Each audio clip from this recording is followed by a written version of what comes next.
April meeting. I'd like to start off with invocation. We're happy to announce we have Dr. David Gallimore here to offer our invocation. We really appreciate you coming out. Immediately after that, we'll have the Pledge of Allegiance, if you'll join me with that. Richard. Mayor, first of all, it's good to see you and see you being able to be up and be about, and we're thankful for that. So let's pray together. Our Father, we bow tonight. We're so grateful we live in a country, the land of the free and the home of the brave. The opportunity we have to come out of a meeting like this tonight in our own community and be able to share with one another. I pray you'll bless the mayor, those in leadership, bless the citizens who come out. We thank you, Lord, you touched the mayor and brought him back. We pray for others who are still going through this difficult ordeal. We pray for our city and our county and our state. That, Lord, we'd do that is right in your eyes. And Lord, we pray we continue to go forward. And we'd be remiss if we didn't thank you, Lord Jesus, for what you did for us at Calvary. Thank you for paying the price for our sins. I pray you'll bless this meeting tonight. In Jesus' name we pray. Amen. Amen.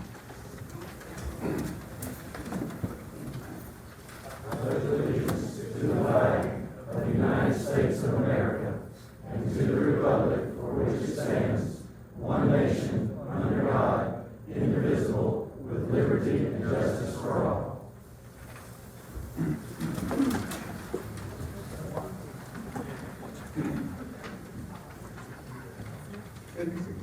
Our next item is swearing in our new police chief.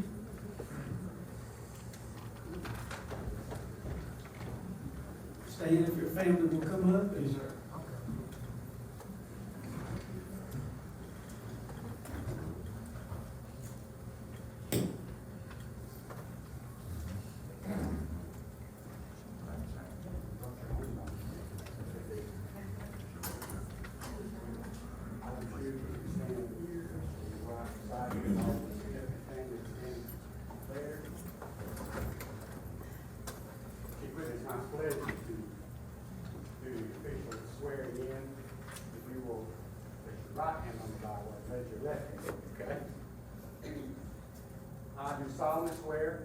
I do solemnly swear that I am duly qualified, according to the Constitution of the State of South Carolina, to the Constitution of the State of South Carolina, to exercise the duties of of the office the office which I have been selected, which I have been selected, and that I will, and that I will, to the best of my ability, to the best of my ability, discharge the duties thereof, discharge the duties thereof, and preserve, protect, and defend and preserve, protect, and defend the Constitution of this state the Constitution of this state and of the United States. and of the United States. I do further solemnly swear I do further solemnly swear, that as the Chief of Police for the City of Easley, as the Chief of Police for the City of Easley, I will equally, fairly, and impartially, and impartially, and to the best of my ability and skill, and to the best of my ability and skill, exercise the trust reposed in me, exercise the trust reposed in me, and will use my best endeavors and use my best endeavors to preserve the peace to preserve the peace and carry into effect,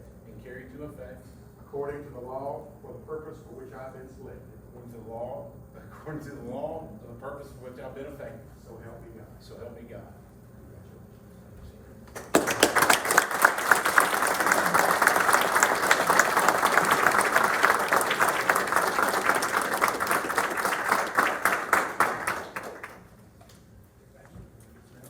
You want to introduce everybody? You got some extra kids out there. Right. Yeah.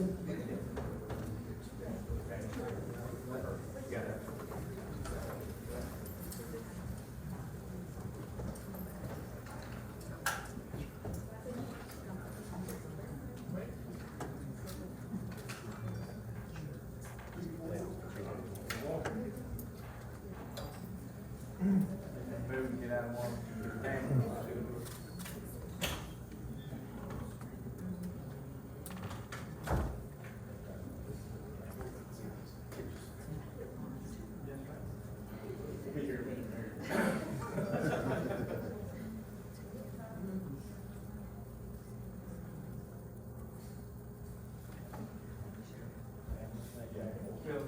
Yes, sir.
Next item on the agenda is approval of minutes. If I don't hear any comments or changes, it'll be as is. The next item is report from council members. And we'll go by ward. Ward one, Mr. Garrison. Mayor, thank you. It's great to see again. It's been tough sitting in your kitchen and looking at the screen, and I'm just thankful that we're all able to get back together again. And secondly, hats off to our public works, stormwater, especially over in my area. We've had a lot of challenges. I thank you, Jason and Eric and Eddie and everyone involved. Fairfax, Couch Place, Bridgewater currently heading to Halifax soon. It's made a huge impact, and not just those neighborhoods, all across the city. So I appreciate the work you guys have done. That's really all I have tonight. Thank you. Ward two, Mr. Davis. Back on the public works also, all the good work that you've done in my ward over in Wellington with the culverts and the Wellington Road over in Huntington South and the Sunningdale area, helping with the stormwater in that area was great. Good to be back in the large room, good to have a good crowd here, and I love this time of the year. Amen. Ward three, Ms. Pat. Yes, thank you. Again, stormwater looks great, really pleased with the way that's going, and I wanted to take a moment to say that we probably have some folks here who are motivated, or I think will be motivated to support us in our exploring a development impact fee. As you know, we are growing greatly, and we have had a study done to talk about and perhaps implement a development impact fee. And I think it's an apt time to bring it up. Because of COVID and because of the restrictions on having our meetings, we have not been able to move forward very quickly on this, but we're hoping that we can be moving more in a positive direction. Thank you, Mayor. Thank you. Ward four, Mr. Moore. Just like I say, looking at our west end and the side of town, it's beginning to look good with the silos, downtown, restaurants coming every day. There's a couple that's in touch now that's fixing to be on management. And just so proud to see Eastleigh finally going back to downtown what it was a long time ago when I wasn't here. But it's changed a lot. But it's been a long time since I was here too. So I'm just blessed to see our town being what it is, the hometown it used to be. Ward five, Ms. Nancy, is glad to see you back. Thank you. Glad to be back also. I just want to thank you guys for coming out for our council meeting that we are having face to face, because like everyone said, it is big deal for us to be out to see the public and for the public to see us. So I want to thank everyone for coming out and have a blessed. Thank you. Ward six, Mr. Jim Robinson. Nothing specific, Your Honor. Glad to be here, glad to have everyone here. Look forward to tonight's meeting. Thank you. I'll turn it over to the administrator for a report. like I've been doing over the last few months, just wanted to hit on a couple things. One is on a budget calendar. Council was presented with a proposed budget for fiscal year 21-22. Our budget year starts July and runs through June. So that's been presented to council. Our first work session is April 20th at 5:30. So we'll get together with council and go through the proposed budget and finalize it. I do normally give a little update on the COVID within the county. I'll go through that a little quicker tonight since we went through it in detail at the work session. But like I mentioned, I did add an additional line in there. The purple line is when we adopted our face covering mandate. And then the red line is a trend line to see where we're at currently versus where we've been over the last year. So as you can see, the numbers have dropped significantly in daily positive cases. The black line is our 7-day running average. And we're back, the cases are about where they were summer of last year. Cumulative cases, we do this based on how many days it takes to increase by 1,000 cases within the county. As you can see, we were at 43, 35, and 26 days last summer. That began to decrease as the cases went up, all the way down to 5 days to increase by 1,000 cases when we peaked right after the first of the year. We've seen since the first of the year that drop, and this last 1,000 cases took about 24 days. And we're on pace right now for the next 1,000 to take about 35 days. Which would put us online again where we were at the end of last summer. So the trend continues to be a downward trend, so we take that as a positive. As of 4/5, we had about just short of 17,800 cases in the county. We also judge by a 14-day running average because that's pretty much the time of infection to being able to return. Again, the purple line item is when we adopted the face covering mandate. The red line is a trend line.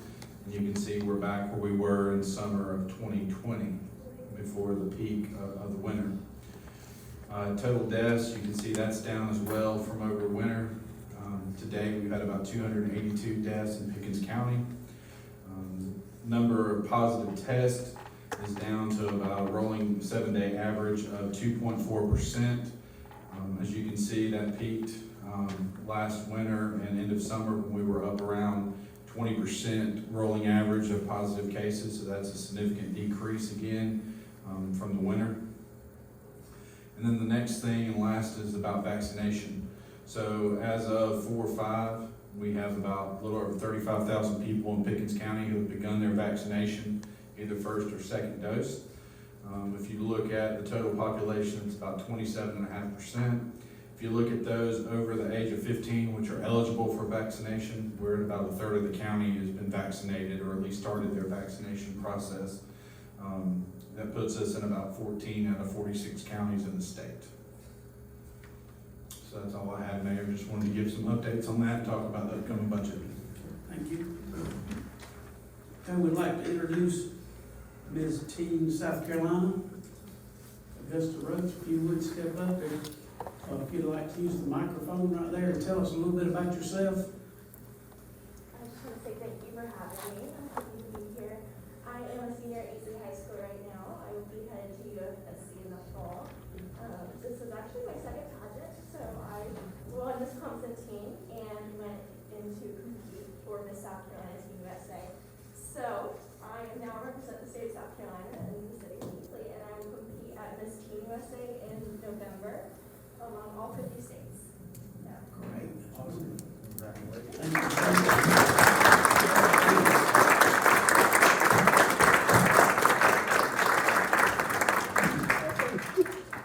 Augusta, your chaperone this evening is? I'm her mother, hi Fred. Being a teen, she'll have to go everywhere.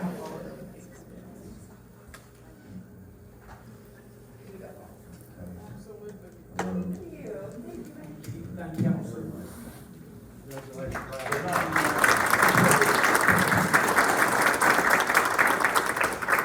You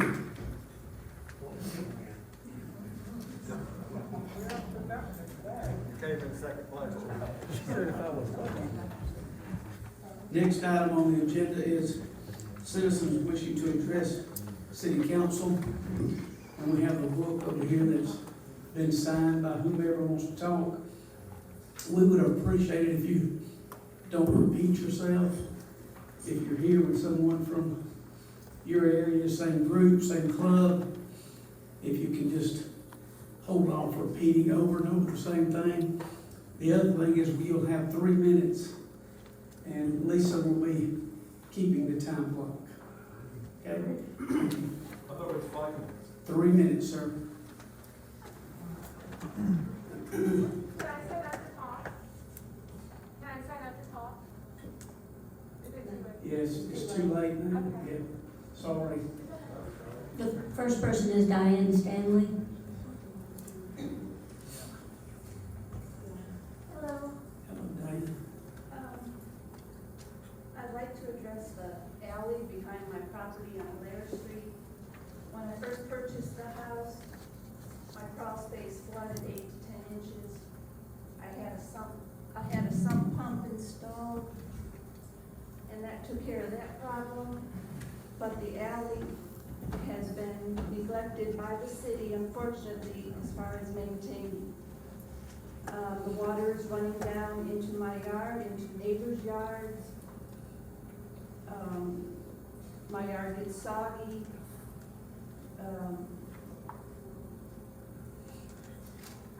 So I called the Stormwater Director, Mr. Greenwood. He made an assessment to correct the issue, and I hope the city will approve it. One thing I would like to ask is that I don't have to incur any expense pertaining to that, as he had mentioned to me.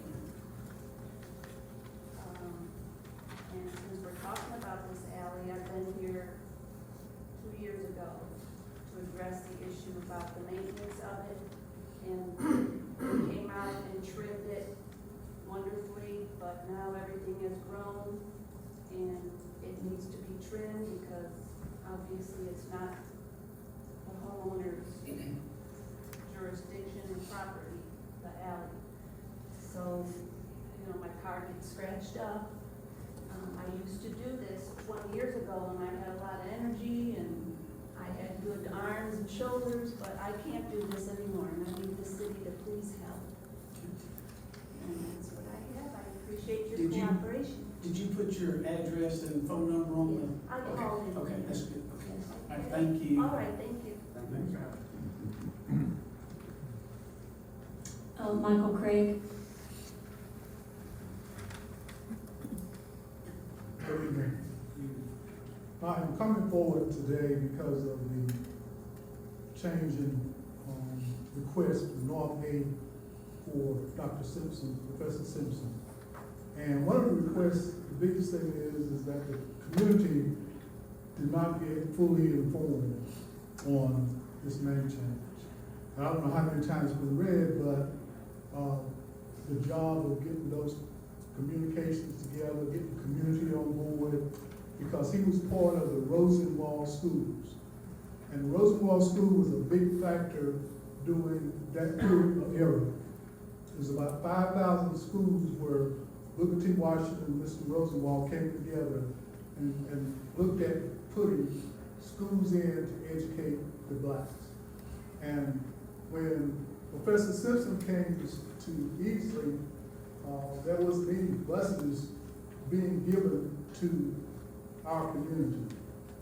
People walking, you can remember for those who were raised up in Easley, Greenville was a 2-lane road back and forth to Easley. And right where Verizon was sitting, there was people walking from there over into our community. And there were people located at the Nissan place that owned that land, walked all the way over to that community, our community, the Simpson community, that was the elementary school that was named after Professor Simpson. The other side of the token was Crestview Road. There was people that walked from Crestview Road over to Simpson. So asking the community, to the council to go back and look at the Rosenwald School, see how important it is for that community to have part of the historic legacy placed in that community for Mr. Simpson.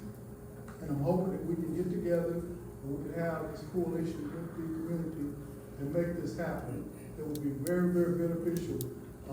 Just to give an example, Blue Ridge and Seneca High School was one of the Rosenwald schools as well, and their city has donated that school back to the community for $1.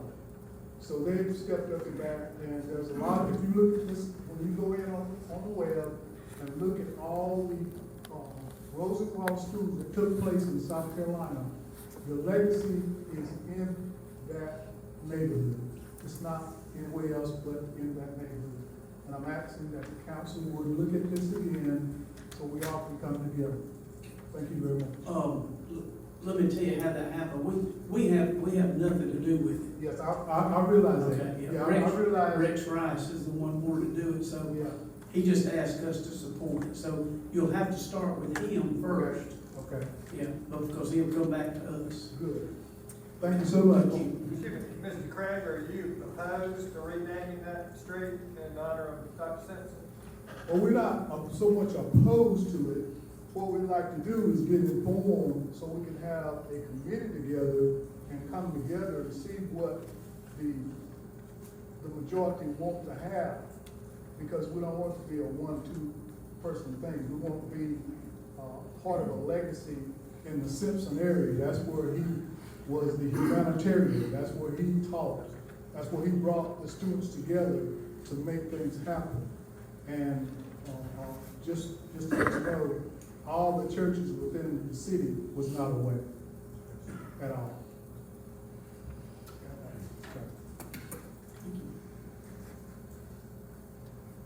Thank you. Thank you. Terry Smith? Terry and Tim are not here, correct? That's Okay. All right, thank you. Okay. Jeff Cooper?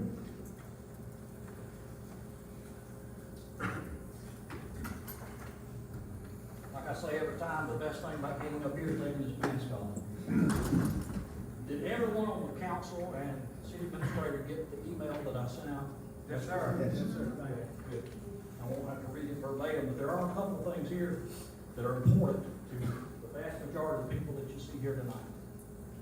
We've kind of formed a little coalition of concerned citizens for Easley, and some of the things that we are most desperate for is an attentive ear. We feel like that in the past, it's kind of falling on deaf ears when we come. We speak our piece, we get some head nods, and that's about as far as it goes. So we want you to be especially attentive to what we have to say tonight. Two things that are very important. Tonight, when you vote for the rezoning of the Crestview and Sheffield Road, we want you to vote no. I'll give you some examples of one. Also, we'd like you to implement an immediate moratorium on building in Easley. There is no growth plan, there's no plan moving forward that addresses issues such as the intersection in Crestview and Sheffield. One of the statements that was made in our March 12th meeting was that there was no opposition to the rezoning, that nobody showed up at the planning commission. And I want to reiterate that you folks elected or wanted to be presented as our representatives, and it's not our responsibility to go to those meetings.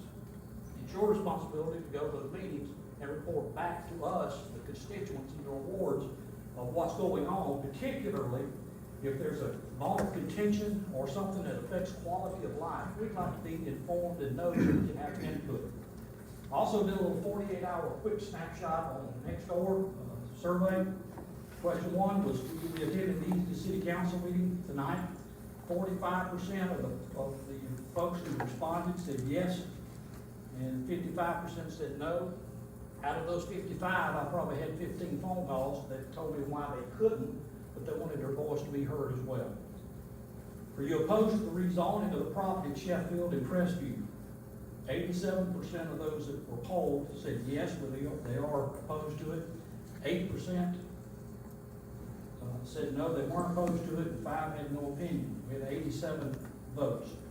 Would you like to see a building moratorium in the city of Easley? 92% yes, they'd like to see a moratorium, and no, 8%.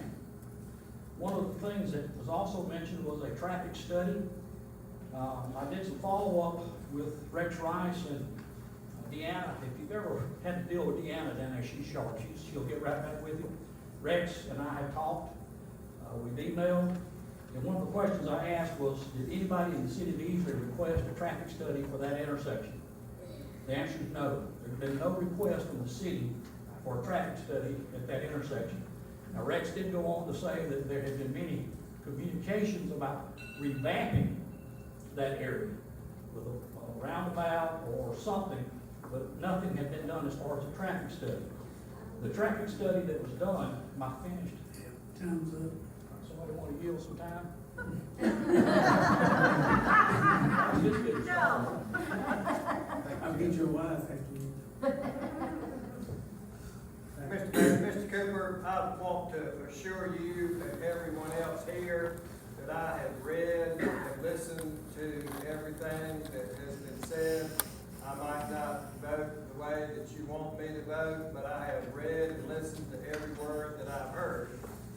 And Mr. Cooper, I disagree. I think that it is your responsibility to attend the Planning Commission meetings. That is open to the public. That is directed to the public. And the Planning Commission reports, makes a recommendation to the City Council. And I think that is the obligation of the citizens to be aware of what's going on in your neighborhood, and it's your obligation to attend that meeting. Thank you. Respectfully disagree with you. But I respectfully disagree with that. Bob Feder.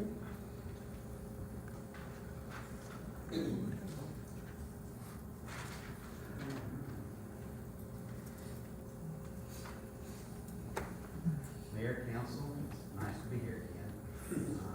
Mayor, glad to see you back. Thank you. I just wanted to take a few moments and let y'all know that the Easley Museum, we are open again. We are looking forward to our next fundraiser, which is going to be this fall, October 7th. And we need as much support as possible from the community. It'll be a low country boil like we've done in the past. There'll be a live auction, a silent auction, and tickets are going to be around $50 an individual or $40 for multiple tickets.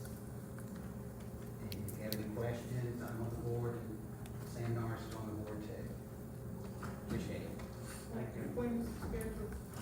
October 7th.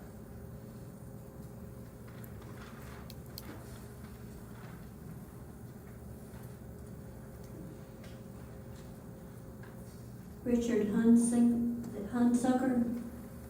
I would like to respectfully decline. Okay.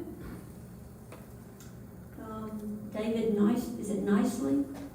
Nicely. As in nicely done. Not spelled that way. Mayor, Councilwoman. I would like to speak specifically regarding zoning on Ordinance 2021-04, the property between Crestview and Sheffield.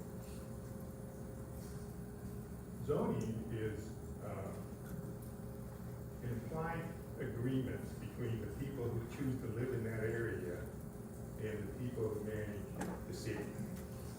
When we moved here 23 years ago and looked at the area, we looked at the schools, we looked at the everything, churches, you name it, and we chose to move here where we have for that reason.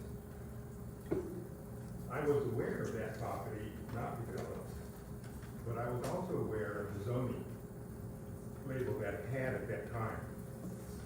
I was happy with whatever anybody wanted to build on that property under that zone.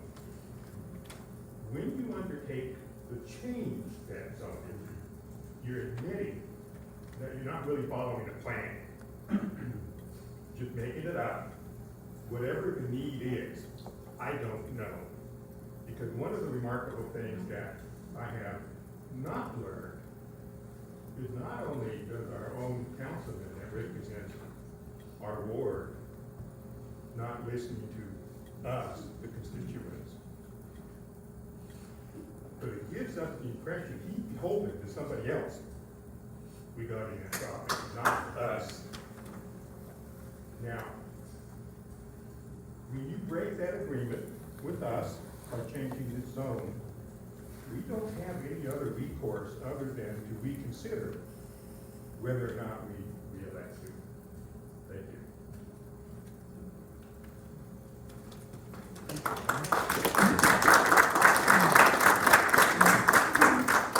David Coster.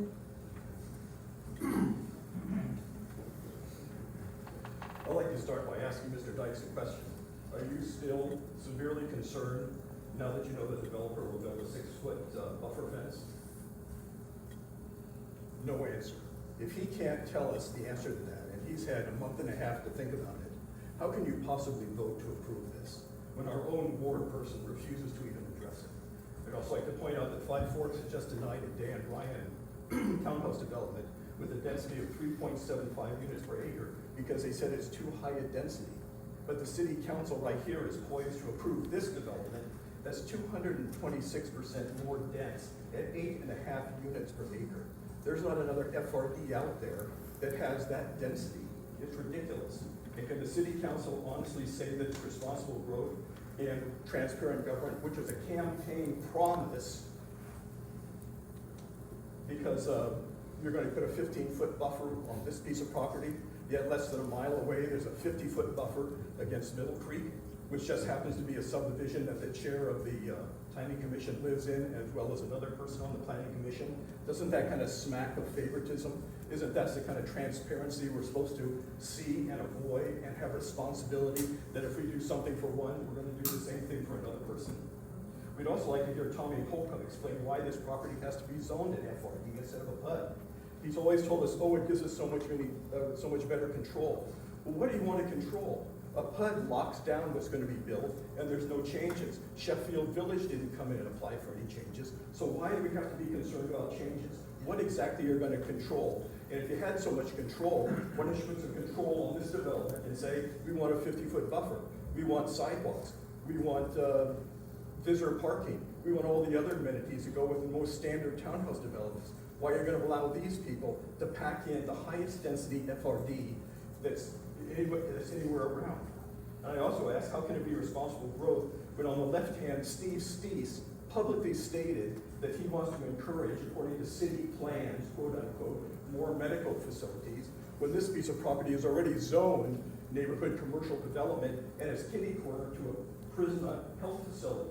Why would you get rid of that opportunity to exactly what the city plans said they're supposed to be doing? How can that be responsible growth? How can that be transparent government? And finally, is it transparent government for the city to incur the cost to redo the stormwater runoff system all the way down to the creek? But that's never even been mentioned as part of this development, because you're going to have a retention pond, which adds up to that 8.5 units per acre. And now you got to get that water down to the creek somehow. So who's going to pay for that? The city. It's not mentioned, never discussed. No amount of money's been mentioned, probably several $100,000 to excavate and pipe and all that kind of stuff to get the water down there. So if you approve this zoning and development that's so fraught with inequities and errors, that if you approve it, it will bring nothing but shame on you, Mr. Mayor, and this city council, because it will serve as a living monument to the outright betrayal of the public's trust. Thank you. Mark Wise.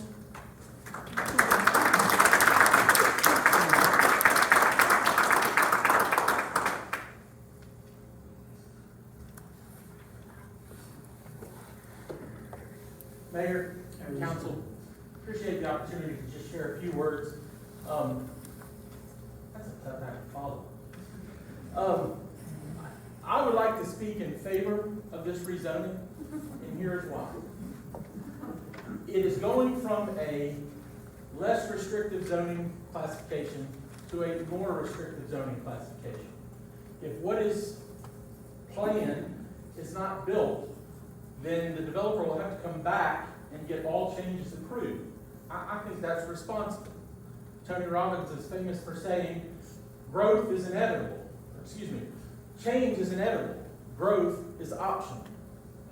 I think changing this zoning from a less restrictive to a more restrictive use is a responsible thing to do. The developer did have a traffic study done, and I have a couple of copies if somebody wants it. The gist of it is this. He's already submitted a plan that if residential is not approved, if the zoning change is not approved, then he's going to develop it based on the commercial zoning that it currently has, which will include a pharmacy, a convenience store, retail stores, general office, and medical office. If you look at the number of total trips generated, townhomes, 360. The commercial use, 5,230. I think that's a responsible use of zoning. That's a responsible use of the land. No. Thank you. You totally, yeah. That's okay. Where do you live? Where do you live? 105 Melanie Drive. Where's that? Y'all can talk afterwards, please. Gloria Dunlap.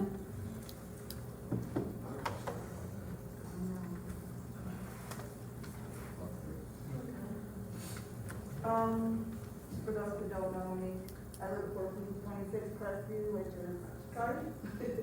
which is right adjacent to this piece of property. In fact, you could say that we actually have the biggest loss to this pass.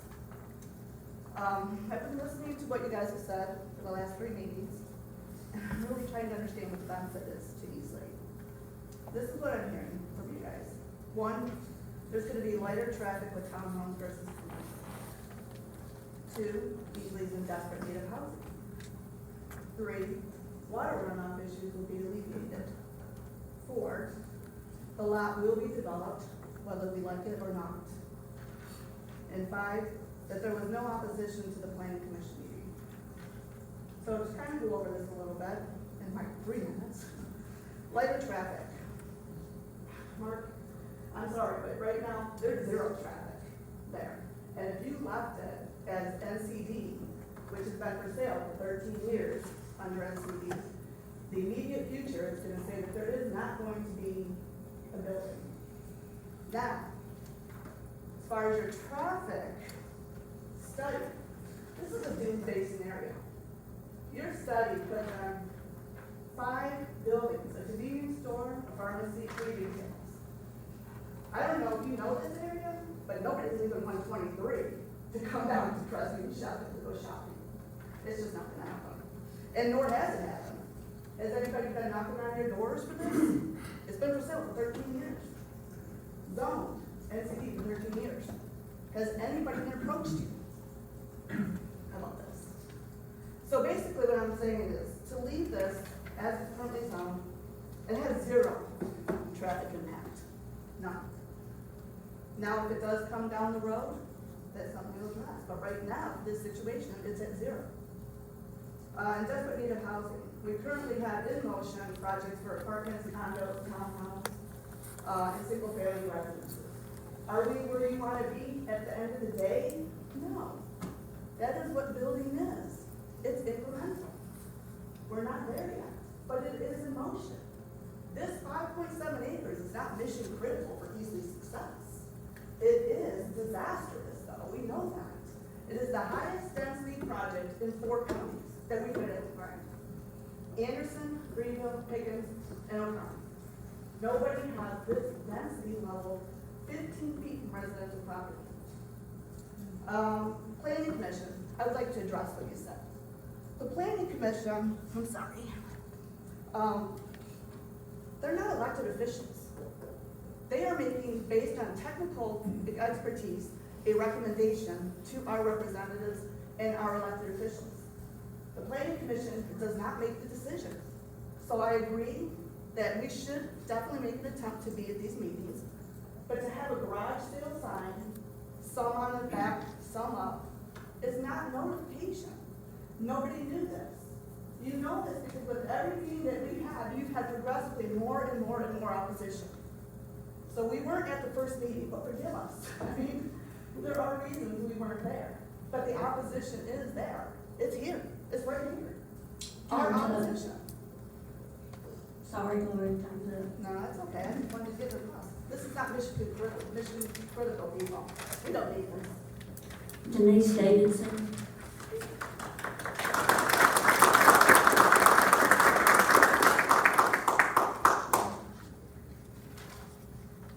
Off with the mask, on with the glasses. There's a whole bunch of these, so I'll just pass these out. I'd like to make a point, no FRDs, yes to a growth plan, and that's state,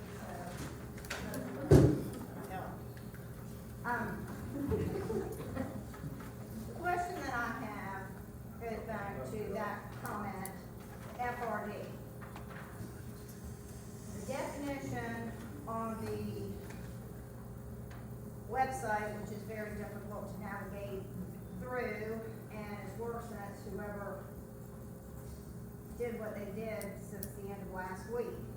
The intent of the FRD district is to provide a way for inventive design to be accomplished and to permit development that cannot be achieved through conventional zoning district to the parameters required therein. The zoning manual that is online, which is dated 2015, does not have FRD listed. I would like to know, and my address is on that sign-up sheet, when was FRD approved and adopted by the city of Easley? Because it is not on there. There is no growth plan. And in the Pickens County News, dated March 24th, Easley expected to increase in size by 25% in 5 years. If you were told that your job was going to increase 25% or your family was going to increase 25%, I think you would stop and figure out how you were going to accommodate that. So, to the point that Mr. Cooper made about moratorium, I think it benefits not just you, it benefits the community. For there to be a growth plan, there can be input, and it wouldn't be an opposition. No, we're not going to agree all the time, but you want community involvement, let's have a growth plan. And going back to something that was mentioned about the budget coming up, is the budget available to review online? Does the public get to input and ask questions about how their tax dollars are going to be spent? So you can't complain about opposition and then not open things up for the community. So we're asking for input.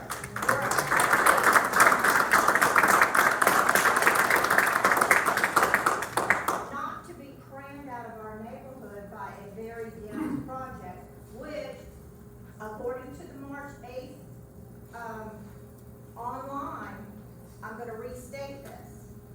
It was 5.7 acres were used, 3.17 common area, leaving, I'm going to finish this, 2.53 acres for townhomes on an average lot size of 0.05 times 49 units, which equals 2.64.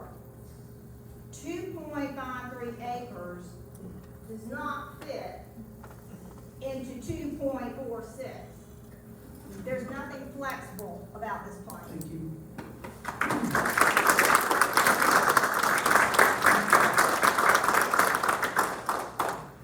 Melissa Bowman.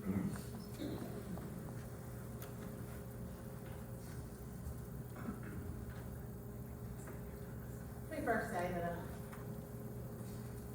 to the gentleman who spoke earlier, I'm not sure where your address really is, but you don't drive that four-way like I do in there. You don't drive that four-way like I did today at 5:30 and counted the cars that were lined down Sheffield, had 15 cars waiting to go through the turn. Also, to your comment about how nobody was, we don't show up or whatever. The point of that is that make it so we know what's going on.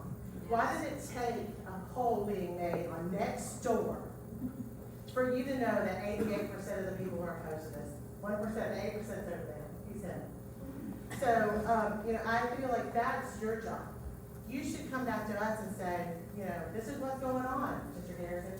Have you visited us since the last meeting on March 12th over in Oak Creek? No, you haven't. Did you call me to follow up about what we had? What about the conversation that we had about response vehicles and how long it would take for the emergency vehicle to make it through that four-way with the additional 360 cars and we added to that? Have you guys looked at the response rates of what it's gonna add on to? Just a question. What about Yorkwood or Yorktown, or I think they're called Countryside? I'm not really sure what that neighborhood is that's directly across from Gloria. But I've been trying to get in touch with someone over there and finally got in touch with them today. They still didn't know about it. They still didn't know about this meeting going on, even though it was on next door, even though we've had conversations on Facebook. They still haven't gotten notice from their representative to come over and knock on their doors and say, this is coming, right? Also, I want to say that with that study, that traffic study, it wasn't done by DOT. It was done by a company that was hired by the developer. Hired by the developer. I could get him to say anything I wanted him to. It's not a legitimate binding traffic study.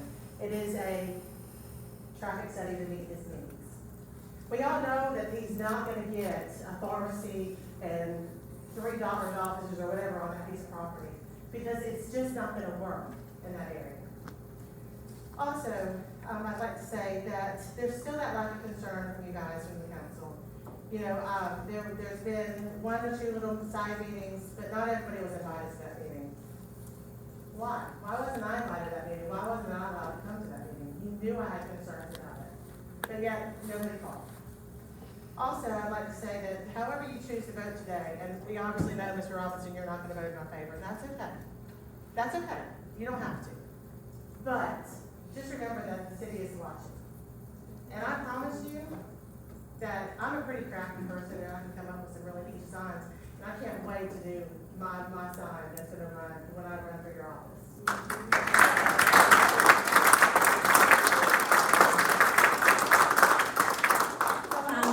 I'd just like to say, in closing, that 2 things. We're just asking for you to leave the zoning the same. And also, Mr. Womack, I'd like to know where you stand on this project. We haven't heard from you at all, and I understand that you've been out sick, and I'm glad you're back today. But we haven't heard from where you stand on this side. You will. Wesley White.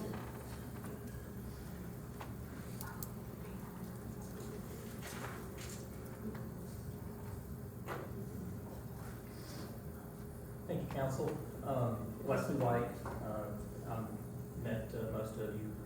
I represent the owner, the developer on the property, and so I do want to appreciate the staff's time that they've taken.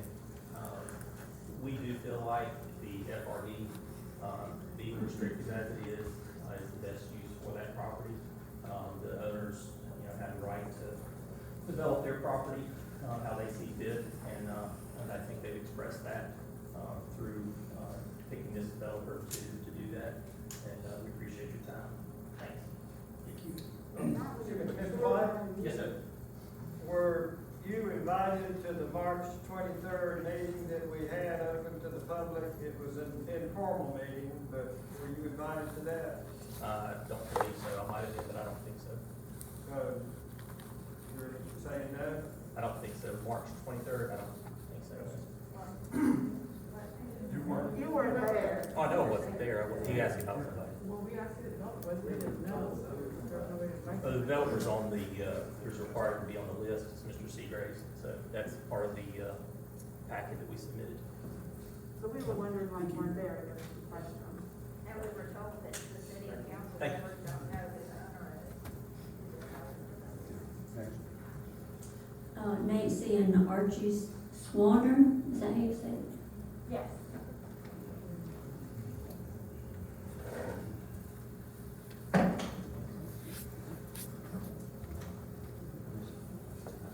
Thank you guys for being here today.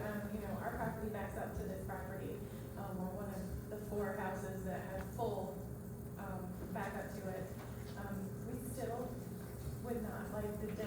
of this project.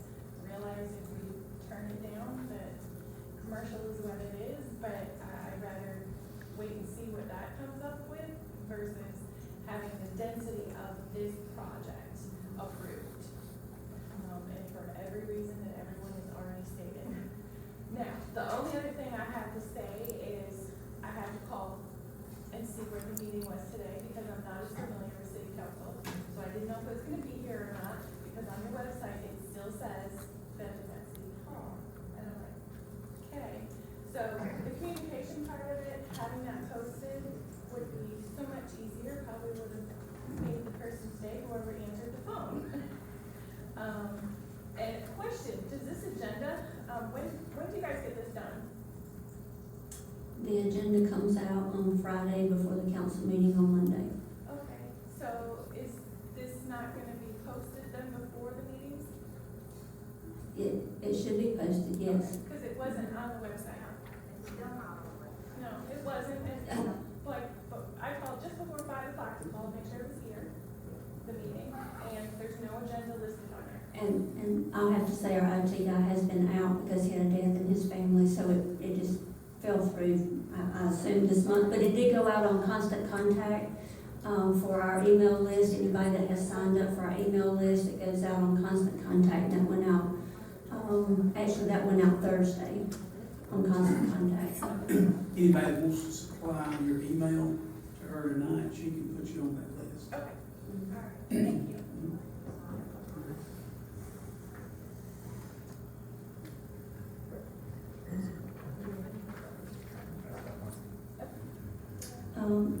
Mary Ann and, oh, you were, okay.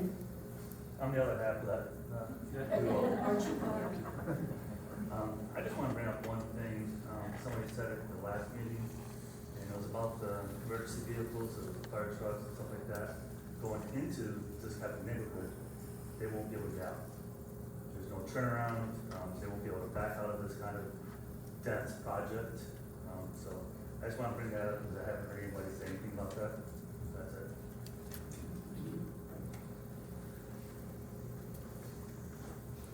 And Mary Ann and Bill Welch. I just want to say that we're opposed to this, and I drive from Greenville every day.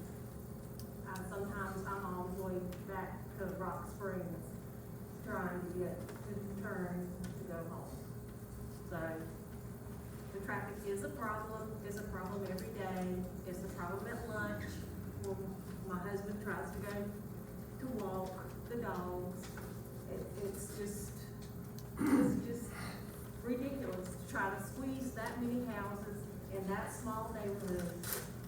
Plus, who are you gonna sell them to? That's right. How are they gonna enjoy living there? Do you think about what they would like to have? Maybe if somebody was interested in moving there, would you like to have a playground for your child? Would you like to have an extra parking space for your visitor?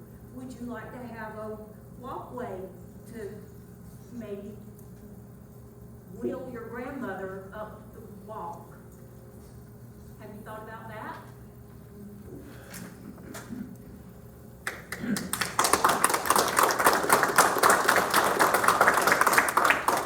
They may move in, but they'll move right back out.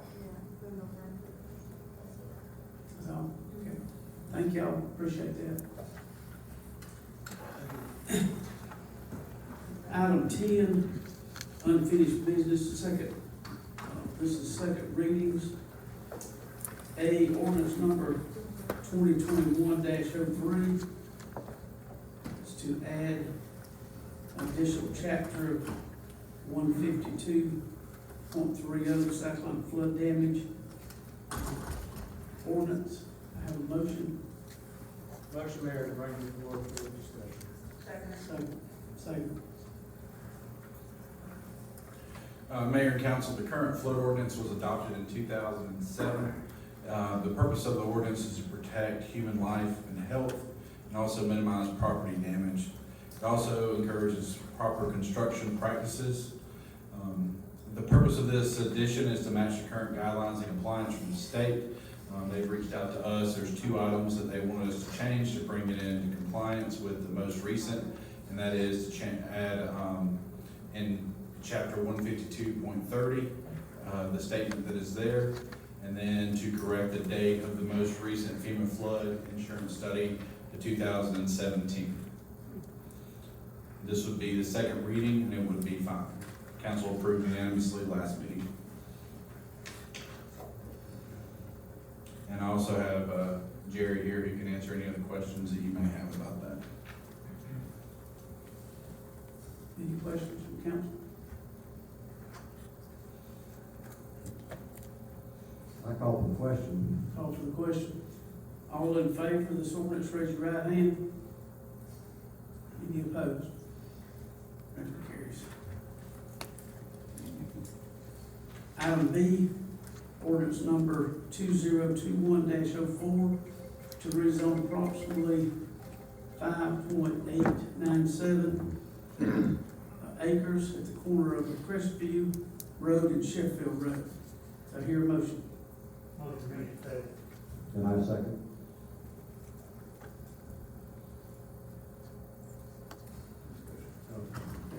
Yes, sir. Yeah, Mr. Mayor, if I could speak, I know we've listened very attentively, and we've all of us received input on this rezoning issue over this past 6 weeks, and I personally have spent many hours in meetings, as you all know, with the neighbors and with the engineer to find a good compromise.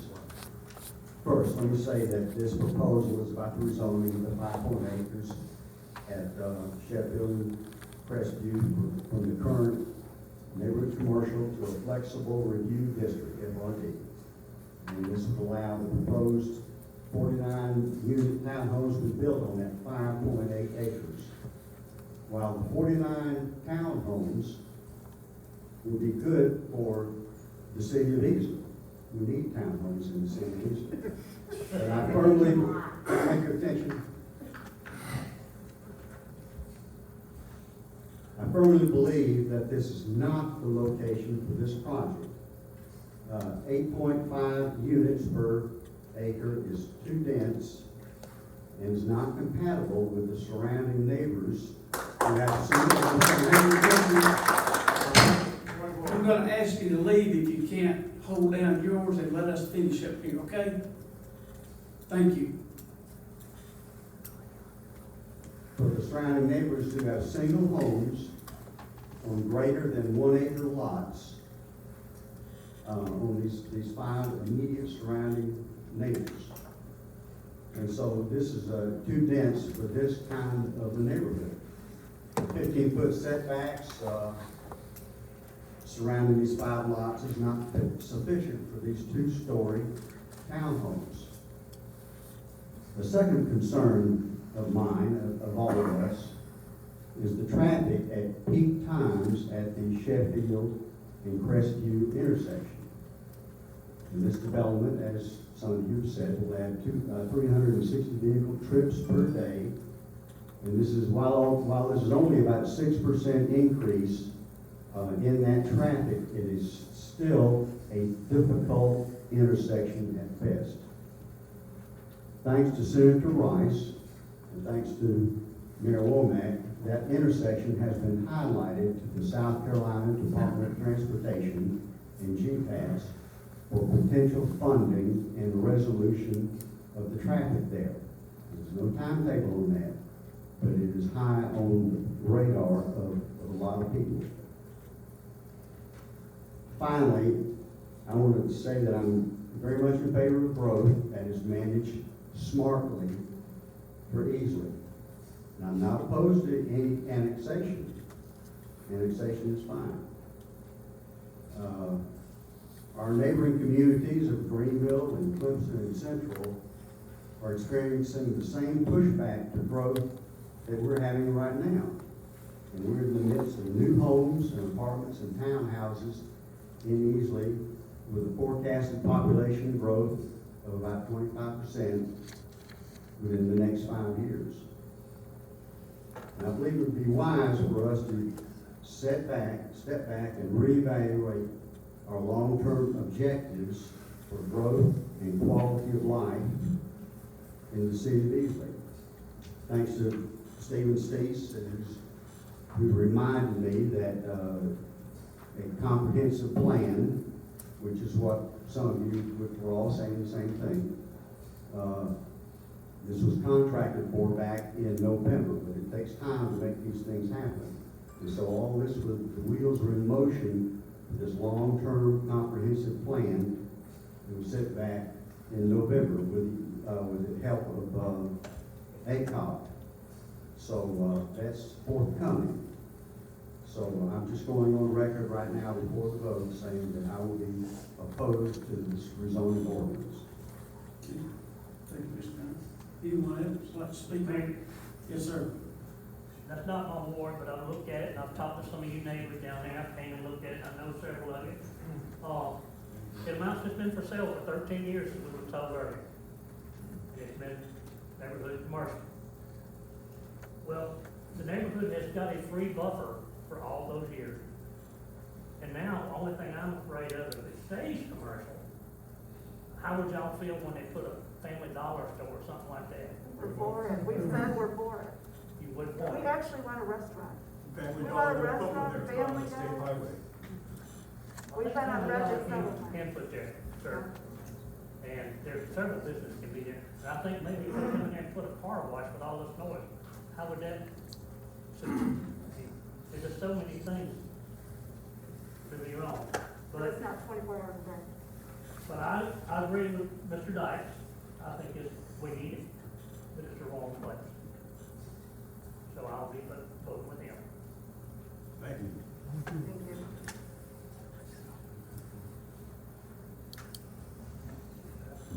you. I do want to address one of the things that I've heard fairly consistently, is that, there has been an assurance made in writing that if this is defeated, this property will not be developed. It can't be sold, and therefore it will not be developed. I want to say that I don't believe that assurance has come from anybody in this body. Nobody from the city has said that. What we're looking at tonight is how this property will be developed, not that it will not be developed. And anybody who's giving you that assurance that it won't be, it's his responsibility, not ours. Thank you.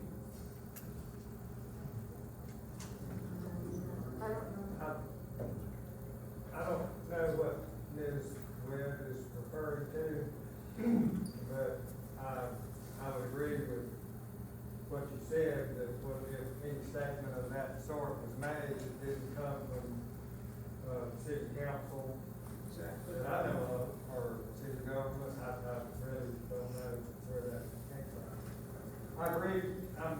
I agree with what Mr. Dykes said earlier, and I'd like to repeat to everyone that, there's been several comments that you're not listening to us, and I assure you that I have listened to every word that was directed at me.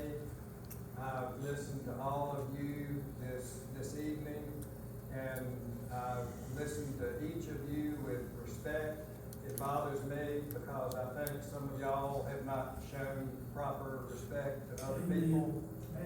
But I listen to you, and as I've said, I might not vote the way that you want me to, but I do take this seriously, and I will listen. And one thing that concerns me in discussions with the developer or the engineer, I think all the discussions have been with the engineer. The engineer did not seem to be willing to budge 1 inch, 1 unit off of the 49 units. I was told the developer, the engineer would not consider 48 instead of 49. And that concerns me, but we'll vote on this in just a minute. Thank you very much. Thanks, Mayor, council, citizens. I want to reiterate some of what Jim said. I do, as take everything seriously, when our citizens speak to us. I've read every email. I may not have responded to every one of them. It's been quite overwhelming, honestly. But I've tried to respond to those I could. And I attended, the meetings we had. Wasn't able to make that one, the second meeting, unfortunately, because of work, but I do too, listen to everyone and what they have to say. Now, in general, my feeling is, when it comes to rezoning, annexations, that every single one of them is different, and there are details that are different in every single one of them. Zoning classification, whether it's in the county, and they're asking to be annexed in, so on and so forth. There are a lot of factors that go in to deciding, what direction we as a council is going to go. There's certainly public input. There is, what does the request fit the existing area?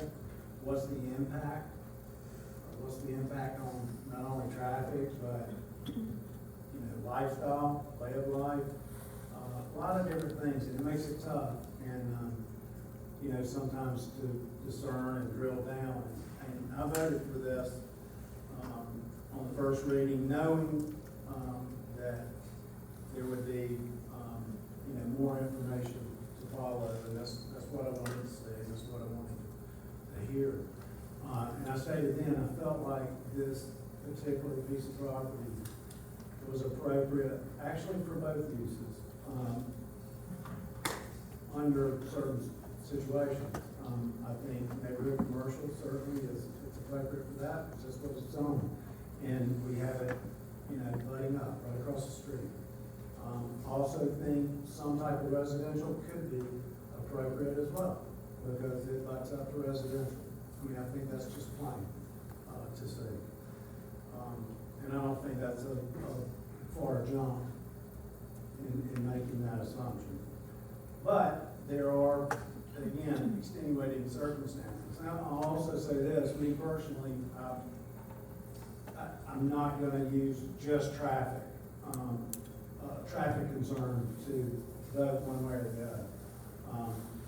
Just like I'm not going to use any particular circumstance.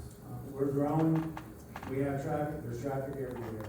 Go to Clemson, drive through Clemson, go to Woodford Road, go to Simpsonville, go to Greer, go to Central, of all places. There's traffic all over the upstate, and it's getting worse, and I get it. And we hope to, as Mr. Dyke said, take a good, long, hard look at our growth plans going forward. I would take this opportunity, though, in speaking of traffic, to urge each and every one in this room to reach out to our senators and our congressmen, because SCDOT does play. I'm not passing the buck here, okay? Our hands are tied in a lot of situations when it comes to traffic and roads. And yeah, we may look at a developmental impact fee down the road that may help us with some funding to make improvements to interchanges and intersections. But what we're talking about here are some major improvements. And unfortunately, that's the guys in Columbia. And if they don't hear from us, then it's on, on deaf ears, falls on deaf ears. So I would like to use this opportunity as an aside to say, keep that in the back of your mind going forward. The most important thing, as I said, traffic wasn't the most important. It is important. I drive through that intersection 4 times a day, minimum. I live in that area. I know, I get it. It's a pain certain times a day, especially. But it all boils down to the density for me, and it's just too dense of a project for that piece of property when push comes to shove. I am concerned by leaving it neighborhood commercial of what possibly could end up there. That concerns me a lot. And, but I had to outweigh the pros and cons, and I'll say this, you know, if they came back in 2 years or a year from now, and it was, I'm not gonna say a similar project, but something of less density, I would consider it. But I think it's too dense for that small piece of property. And because of that, I'm just not gonna be able to do it like this time. I just want to say that I also listen to everyone, and I appreciate each and every one who is speaking, and I did listen to each and every one of them. And I see the concern that you all have about the area, and I know that you are concerned about the area, and that's a good thing. And it could be commercial, it could be residential. So the thing is, we're here to listen. I also read the emails. We're here to listen, and we're here to do what's right for the city of Eastwood and the citizens of Eastwood. And we thank you so much for coming in and talking to us. We don't need any clapping, thank you. I do want to say the streets, those roads don't belong to us. I know you think we do, but they don't belong to us. If the police department writes a ticket down there, that goes to the state. They write on a state ticket. So what Ryan just said is we have to be the ones to beg the state to come fix stuff. And we need your help when that happens. I will say, what has really, I guess, and they're not gonna tell you this, but I don't mind telling you. I know a lot of you out there. But I have been really, really embarrassed about the way some of you have acted. This is not the way to act to get something done. You need to be a little bit more professional with some of these threatening emails that I got. And I'm not gonna call no names, but I didn't appreciate it. And that's why you need to get you a lobbyist next time. Because I'll listen to you a little better if you'll be nice to me, let's sit and talk. Because I have a side too. I represent other people in this city besides you. So just remember that next time. You wouldn't want me to jump down your throat over something just because you want to get your way. It sounds like a child. And I don't like that. We can sit down and make something happen. We can get things done. We do it every day. That's what I ask you to do next time when you have a problem. Please do that for me. I'm not going to come to your house and jump on you. Let me tell you something.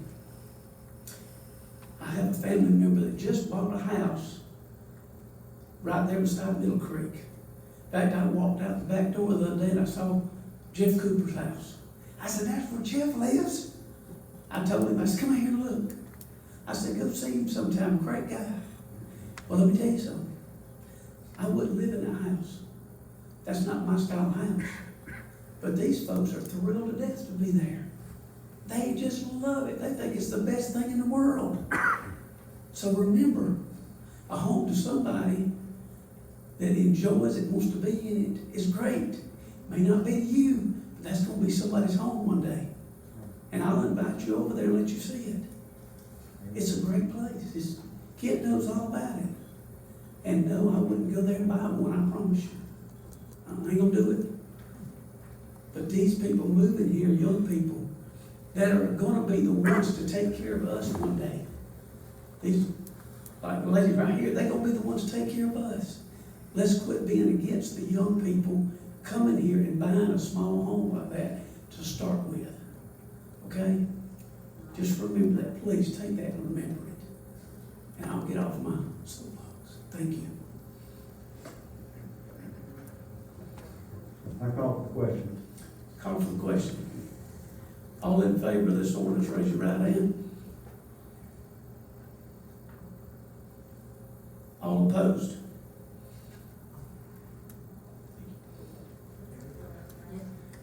Okay, item 11, new business, first readings.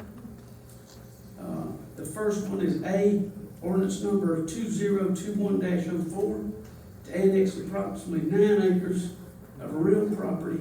Excuse me, Mayor. I'm sorry. Number 11. Ordinance number 2021-06, correct? That's what I thought. Yes, sir. Yeah. Yes, sir. He's reading the right thing with the wrong number. Gotcha. Yeah. Annex approximately 9 acres of real property at 117 Wimberley Lane. Do I hear a motion? Motion to bring them to the floor for discussion. Second.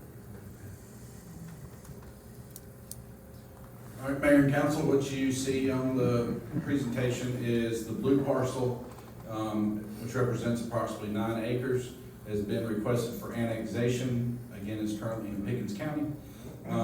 They have asked for it to be zoned as an FRD. The owner has expressed interest in independent senior apartments with 60 total units of 1 and 2 bedrooms. Planning Commission did approve in March unanimously. The council has first reading. I'm sorry, I put March, it should be April. Second reading would be in May. They have turned in their proposal stating that this being the outline for the parcel with a representation of a similar product they've built looking like this. I'll go back to the description, and then I'll let Mr. Holcomb, if you want to talk about what the Planning Commission discussed, and you can relay that to council. Mr. Steve said, Planning Commission did approve. We had several people in the audience that Would day. you stand up? I'm sorry. We had several people in the audience that day that vote for, some against, but it is in the county, and they are requesting to bring it into the city. And so it was approved. Was anybody leaving to object to what you said? There was. Okay. I think I saw either a question or an email. It's just, someone asked if this is about section 8 housing. Is that correct? It's gonna be, It's not. it's gonna be senior for seniors. Yes, I'm just clarifying. 55 and over, I believe is what they said. Just clarifying, thank you. And usually when it's Section 8 housing, they send in a request asking us to provide a recommendation for that. We received no such on this. Okay. Mr. Mayor, is that an annexation and a rezoning, or is it both in one? Annexation and zoning. Yeah, it's coming in as one, that's what it's coming in as. And it's sitting there, if you don't know where it is, it turns off First Street, there's a horse barn there now. And there's already a sidewalk. Yeah, but this is the piece that's out of the county, not in the city. If we don't, we don't bring this into the city, they can do what they want to, the county has no regulations. The county does, Councilman Dodd, I'm sorry, Moore, the council, Pickens County does have some guidelines. However, if we do not bring it in the city, it does not necessarily stop the development. They do have the ability to appeal for power, water, and sewer. To get power, water, sewer on the property, they can continue the development. They do not, the county doesn't regulate the density as we do. So just because if we do not annex it, it does not necessarily stop the development, because combined utilities, I'm not sure whose power district this is, it may be Duke, it may be Blue Ridges, they can still petition them and they can provide them power, water, and sewer by contract. And we have no, council Easily Combined Utility has their own 3 3 elected board members that make those decisions. Council has no input into that decision. Do you not think we should reach out to you, combined utility, and see what their opinion is, and let these people have power and electricity, but we don't annex them in the city? Terry, I can tell you, I've done it on a future project, and Mr. Ledbetter will tell you that that's their job, to sell power and water, sewer, and they're gonna sell water and power. Well, it makes it a no-brainer on our part, to annex.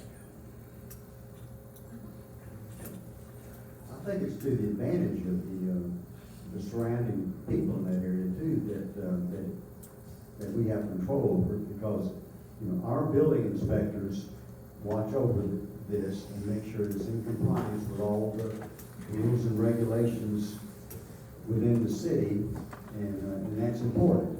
And we have very strict building codes and very strict inspectors, so I think that's to advantage. This is also in my ward, and it's down the street from a lot of you, and I think it would fit all right. I think this would be a good match. Traffic is always an issue, and we got to put this on the radar also to watch it for the traffic impact of it.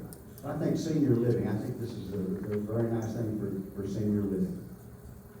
Mr. Mayor, one more question, please. There's been a lot of questions in some of the emails we've received about FUD and this other thing.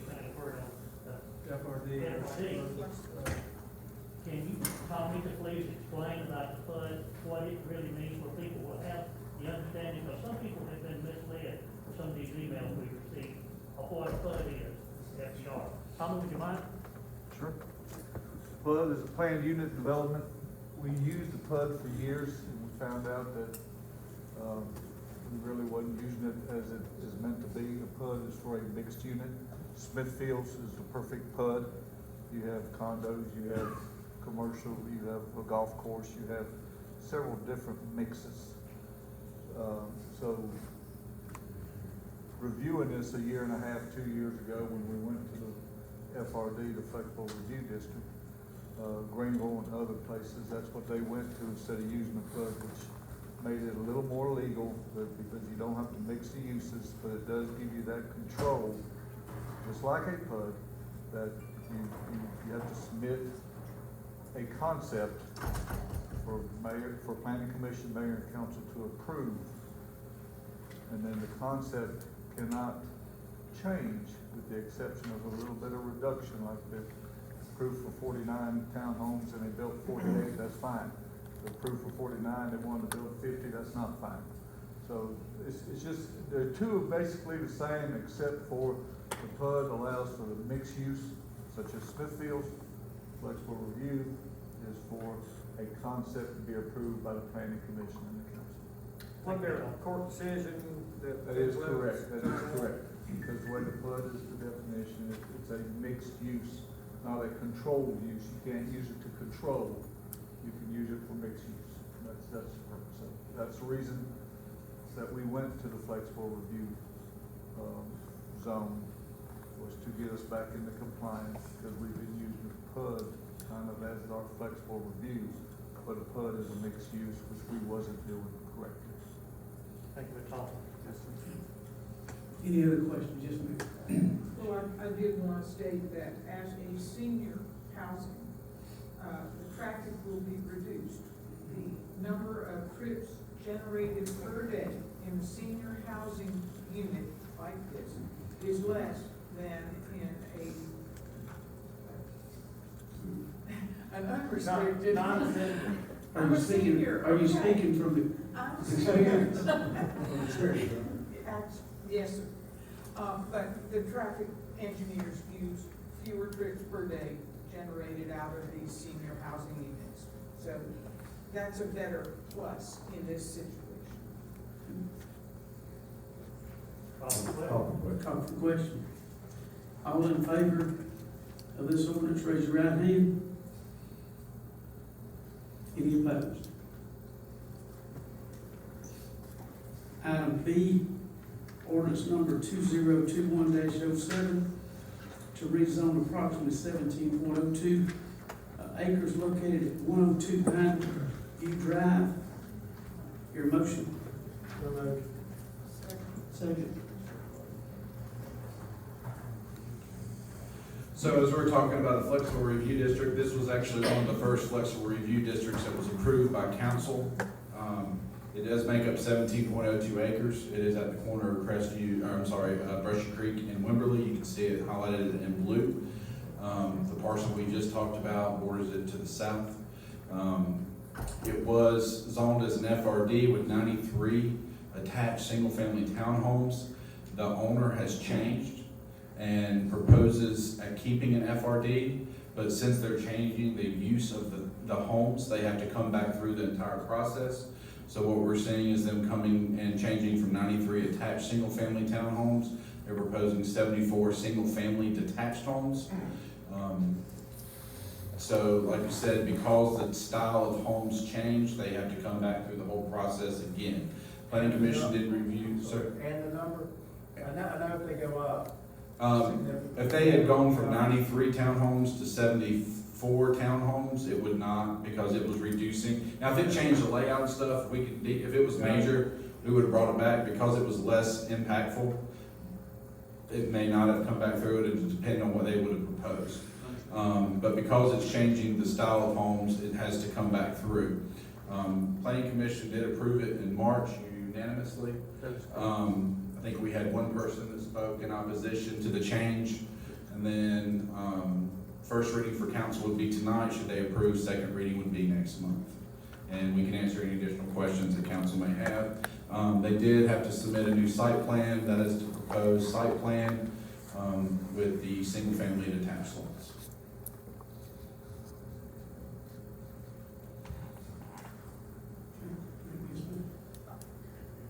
Forgot to push the button. The engineer's here, and I did have a question. Will there be any visitor parking spaces provided for this? And if so, where? Haven't got that far yet. We do, it has an amenity building on site, and so there will be some parking provided there that would be available for visitors. With single family, I guess I'll be glad to work with the city if you'll allow us to have some parking on the public road that would back out. You know, sometimes that's an issue with code as far as just doing some dead end parking. One of the things that we've seen is, particularly with the relatively short width of the lots, is that you can't park too many cars in front of the house. Correct. Somebody has a circle meeting. But you do have a mail kiosk there, and they'll usually there's an extra pavement at the mail kiosk. So if you've got extra parking at the building, and maybe 1 or 2 parking spaces at the mail kiosk, that helps. We can certainly work circle with meetings. staff to get some incorporated where it makes sense to do so. I would like to see that. Yes, ma'am. One of the things, you can look upon the Pineview Drive there, the developer has, offered to give some property to the city in order to, potentially, once we get our money, potentially straighten out that Pineview Drive exit coming out of the Twin Brook subdivision. And, that would, right now, that's coming out into just about a 5-way area. It's a treacherous place to come out on that spot, but he's allowed the potential to straighten out that driveway where it would come straight out, and that would create a better traffic situation in the future.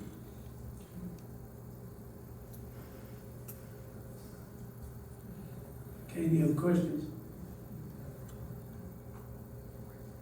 I call for the question. Call for the question. All in favor of this ordinance, raise your right hand. Any opposed? Item C, ordinance number 2021-08 to amend the fiscal year 2021 city Lease operating budget. Do I hear a motion? Motion? Second. Second. All right, so in front of council, you have a budget amendment for the current fiscal year. It reflects 2 changes, starting with item B, just because item A is a little more detailed. But item B recognizes revenues over anticipated budget for our hospitality tax and allows Parks and Rec to complete some renovations and purchase a piece of equipment for maintenance of fields.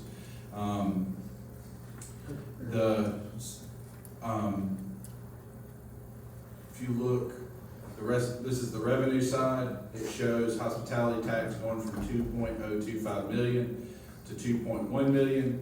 We're currently on pace for that to be about 2.3 million. If you remember, as the adoption of the budget for fiscal year 2021, we reduced that number by about 12% in anticipation of loss from COVID. With unknown how COVID was going to affect restaurants, especially with us adopting that, most of them being closed to indoor dining. What we've actually seen is since that point in time is the hospitality tax is on pace to exceed what we received the year before. So that was an unknown expectation with COVID coming, or just beginning. So this will allow us to recognize some of the stuff that we cut out of the budget for the year to go back in. It will allow us to put a field drag, which we use for maintaining fields. It will allow the installation of LED lighting at the Bagwell Gym, which will reduce our overall power costs, which the gym is the one that's the most lit the most often. And then $25,000 would go to improve the cameras and access controls at the Bagwell Gym that are original to the construction of the building. So that is the first portion of that. The second portion would begin the transition to roll carts for trash collection for the citizens. So where that is we're looking to add about $218,000 total of additional revenue. We saw some revenue sources. And one thing to remember is council adopts the budget at the council meeting in June.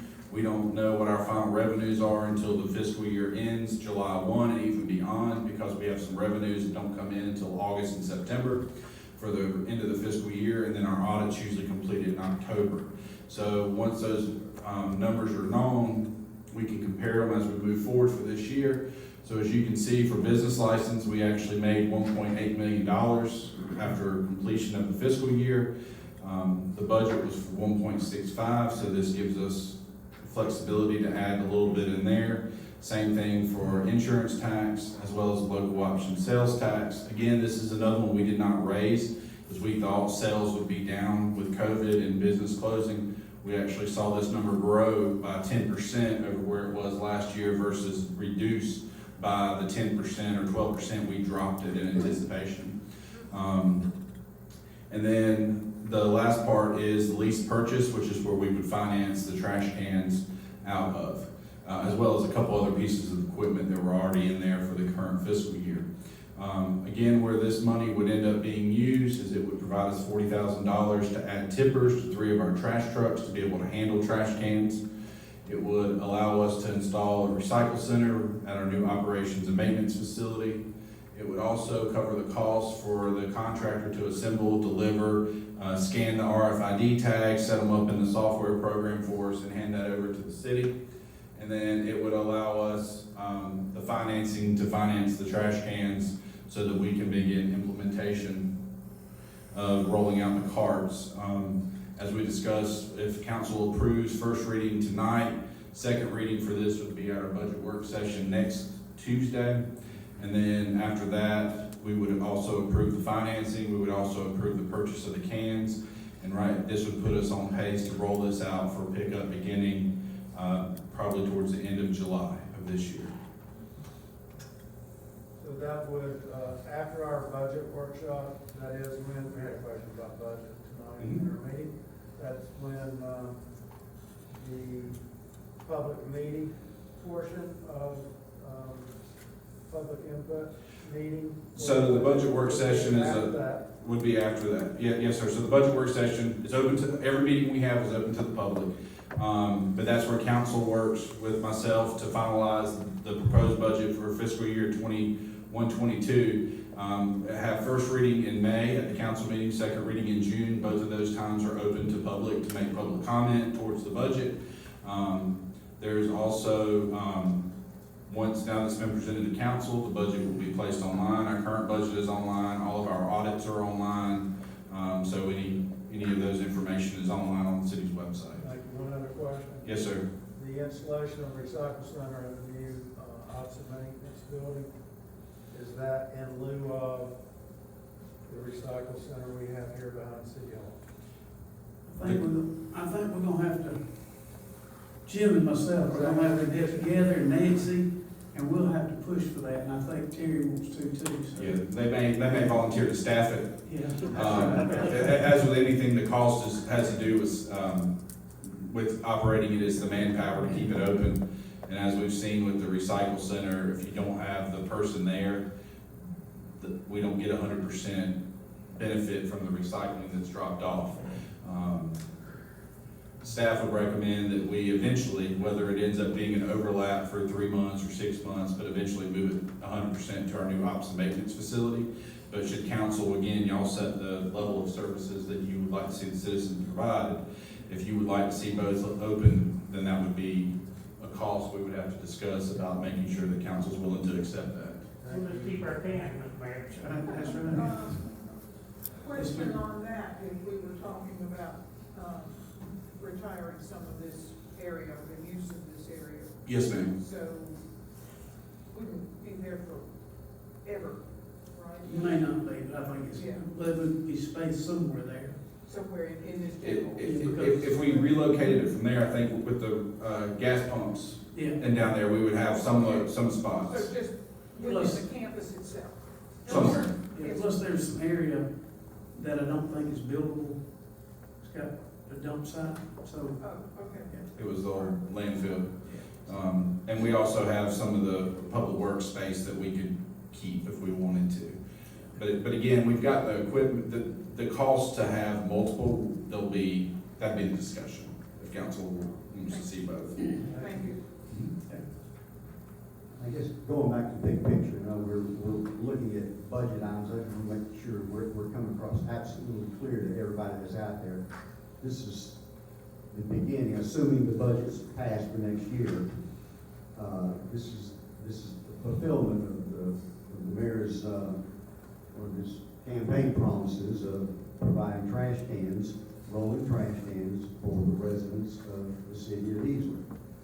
So I think this is, and this is really fast tracking it, so potentially we could be in July. Am I saying that correctly? Towards the end of July, if based on the current schedule, we have lined up for approval by council, and also with talking to the contractor that staff would recommend, with the time frame they've given us on being able to deliver and implement and start collection. Yes, sir. Well, I think this is significant for a city our size and for as much as we're growing right now, to give this level of service, professionalism, the service, and along with our strict sanitations, and we're going to maintain this. I think this will be a big boost for the city of Easley. Thank you, Mayor, for the vision on this. Well, I think also, and I know Eddie don't want to speak on it, but there's going to be a lot of workers' comp claims that we'll be able to avoid also. That's not something you can just bring up at some meeting like this, but there'll be a lot of those, and there'll be a lot of trash that, this past week I spent several hours talking on the phone and going and picking some trash up. Like they went back out and got some yards where an animal had gotten into it, and so they went back out and cleaned it up. Thank you for them. Thank you. Another thing, if I might, that nobody's mentioned is the possibility of having more than one trash receptacle. So for a small fee, you could have a second or maybe even a third receptacle. So there's some administrative costs that will be rolled into this, but I think it's definitely something that the city can use. And again, Mr. Steve, Yes, this sir. is first reading. First reading, yes, sir. And second reading would be. Next Tuesday at 5:30 at the budget work session, yes, sir. We would have second reading for this, the reading for the financing, and also the awarding of for the trash cans so that we can place the orders. So I don't like to vote against an ordinance on first reading, but I'd like to point out that in our budget workshop, we were told that the cost to purchase the cards was going to be about $475,000. That has gone up to, and these are rough numbers, to $500,000. We were told the original cost to implement the system was about $850,000. That number has now gone to $900,000 to implement the system. And in that budget workshop, we were told that the cost to fully implement rollaway trash carts would be approximately $1.2 million over 3 years, and I think that number has stayed more or less the same. And just want everyone to know about those numbers, which I think are substantial and significant. It is, certainly. I do like the aesthetics part of it. And Mayor, I thank you for putting forward to us. I know we had discussed years ago, first got on council, about this, and sort of fell off deaf ears. I think we worked hard, our sign ordinances, 123, so much better. We got those signs down, still a few more to come down, but, that was 10 years ago, 12 years ago, so it's a long time to get to that point. But it does make our city look better, and I think this will too, and I am concerned about, I do believe the implementation of this will ease some constraint on injuries, and that's huge in public works. So, like Jim, I've asked Stephen for some more information as well, but I will let this tonight. I'll say the same thing Jim said. I don't need a trash can, but I support the citizens of Beasley.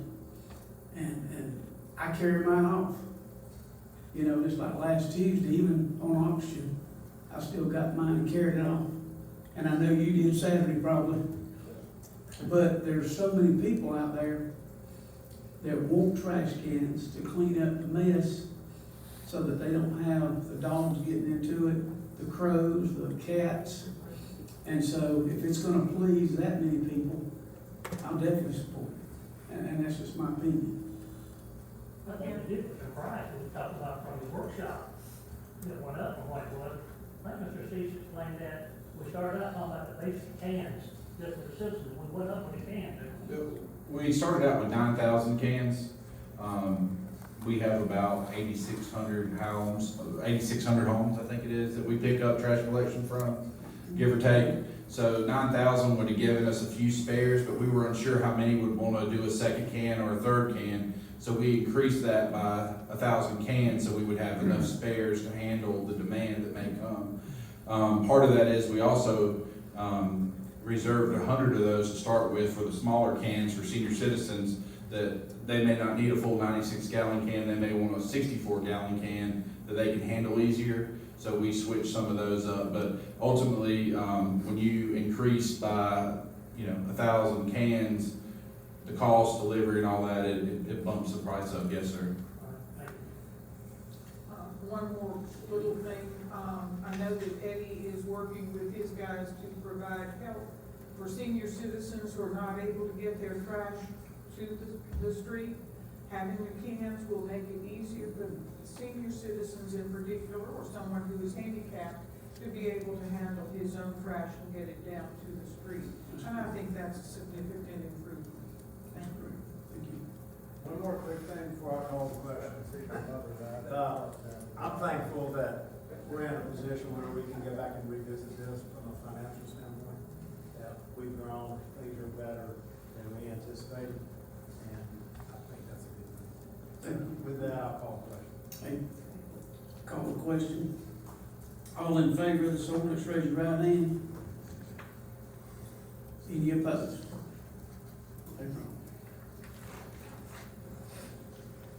Resolutions, item 12. A, resolution number 2021-08, terminating the City of Easley face covering mandate ordinance. Ask for a motion. Motion reads today. Motion, second. So December 16, 2020, the city adopted a face covering ordinance mandating face coverings be worn in certain situations. Inside building, which was open to the public, waiting for a building, to enter a building, engaging in business activities, and utilizing public and commercial transportation. It described what a face covering was. It said if you couldn't maintain the 6 feet of social distancing, it was required. We never did put a fine with it. There was discussions related to that. It was brought, but we never actually did put a fine. We did set it so that for the ordinance to be terminated, there was two things that two ways it could be terminated. One, it was tied to the governor's emergency declaration related to COVID, which he has continued to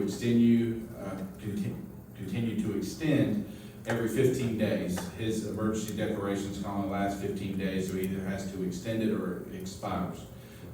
He recently extended it even April 7th, I believe it was. So we discussed during my update just where the cases were, where vaccinations were, and I send council that data every month and ask for input on what decisions they want to take related to the face covering ordinance. That's where the proposal of potentially putting a fee on there came from a couple months ago. This month I had a few that reached out and said they were interested in changing it from a requirement to a recommendation, and also encouraging people to get vaccinated on top of there. So what you have in front of you is a resolution that would terminate the face covering ordinance. It would then change it from a recommendation to a requirement. It would also encourage people to be vaccinated. Change it from a recommendation, requirement to recommendation, sorry. And then it would also encourage people to get vaccinated. So if council takes no action tonight, the ordinance would remain in place and the requirement would remain in place moving forward until council revisits with another resolution, or the governor does not extend his emergency declaration. Sorry if I flipped the words around there, but I can answer any questions that council may have. Any questions? Ken? No, I was just saying that it's been a rough year. This has been a rough year for all of us, and I was looking at the chart that you put up, Stephen, about the progress that Pickens County and Easley has made in the reduction of the virus, and is significant. So now is the time to back off on the mandate, if you will, and just make sure that it's recommended, make sure we continue to maintain our social distancing and wash our hands, and we're doing the best we can with what we got. And bad things about the vaccination, I've had both, I'm about 16 weeks out. Yeah. It does not hurt, I had no pain. And Eagle 123 says it doesn't let me hurt. Yeah. Let's make sure we're right on this too now. And I'll tell Stephen, if a business or a company requires you to have one, you have to have it. Anything We're not required changing for- that, right, we're yes, not sir. changing that. Because you can still go somewhere and they require you to have one. And we, as we get them and have them in stock, will give them to these businesses as they come by. Chase usually takes care of that. So I want to make sure we're clear on that we're not just doing away with it. If it passes. Strong recommendation. Yes. Call for question? Call for the question. Everybody in favor of this, raise your right hand. Any opposed?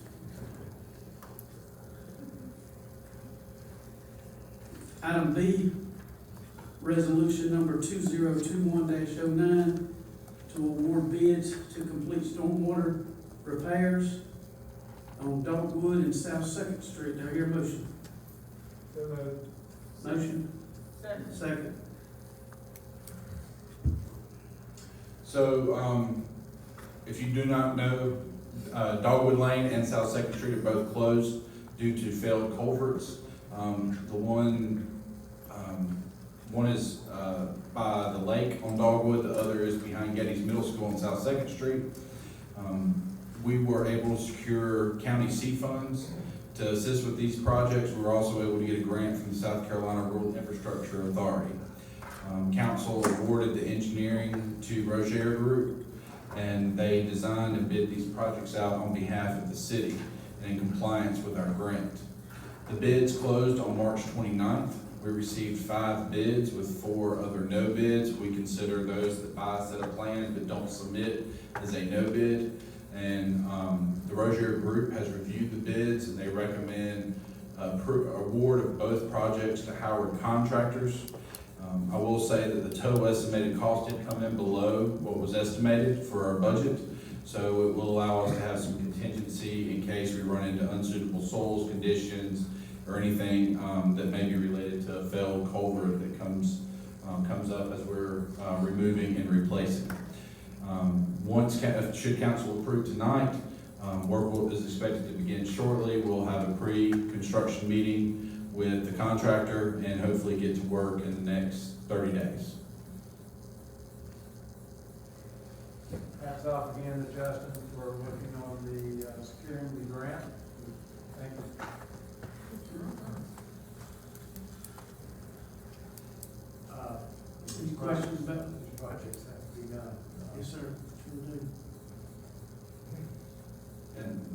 last thing I would add is that we have used Howard contractors on several projects around the city, and we would support their award. Call for the question. All in favor of this resolution, raise your right hand. Any opposed? Item C, resolution number 2021-10 to designate April as Fair Housing Month. Your motion? Motion ready, table. Second. So every year we do this, we designate April as Fair Housing Month. Fair housing is something that the city of Beasley takes seriously, that all people should have access to decent, safe, and sanitary housing of whatever style that ends up being. It also says that we reject discrimination on the basis of race, religion, sex, national origin, disability, or familial status related to housing services. Said that South Carolina enacted the South Carolina Fair Housing Law in 1989, but it was adopted nationally prior to that and is recognized nationally. We also send information out related to the radio, on radio, on news media. You'll see billboards and everything related to this as part of Fair Housing Month. So like I said, it's something that the city of Beasley takes seriously, and we do so every year to make sure that people are aware. Call for question. Question. All in favor, raise your right hand. All opposed? I do want to say for those that know him, and if you don't know him, you need to. Preacher back there, I think he had a visitor this Sunday. Bear Bridges came back, didn't he? Yeah. Santa Claus, back in church. Really good. Sure did. He come by to see us Friday, we were out, but thank God he's back on the road. Amen. Your motion to adjourn. Motion to adjourn, Mayor. Motion